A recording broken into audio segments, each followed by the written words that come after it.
મારામાં બિનજરૂરી એનર્જી હતી એટલે મને ગુસ્સો આવ્યો. ઓકે, મેં કાઢ્યો, કારણ કે માએ હકડાતી હતી માએ.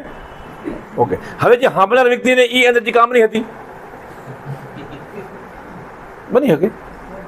અને આવું જ હોય, પણ આપણે લેતે આવડતું નથી. એટલે હું ડખો કરું, ગુસ્સો કરવા માંડું, અને મારા ઘરવાળા જોયા રાખે કે ખરેખર ગુસ્સાની એનર્જી આવે છે, મારા કામ નહીં જાય. એમ હું વધી પડ્યો પણ મારા કામ ન હોય. શું અને તમે એને જો પીતા આવો ને મનથી, તો એક્ઝેક્ટ તમારી અંદર જે કોઈ ખામીઓ નહીં સુધરી જાય. પણ આપણે ગુસ્સો કાં કર્યો, આપણો અહંકાર આડો આવેલો. શું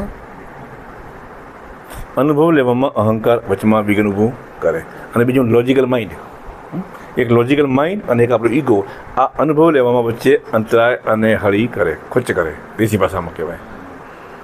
અને જે અનુભવ લેવાના હોય તે અહંકારને અને લોજિકલ માઇન્ડને બેન પરા રાખવાનું હોય, બેને પરા રાખવા.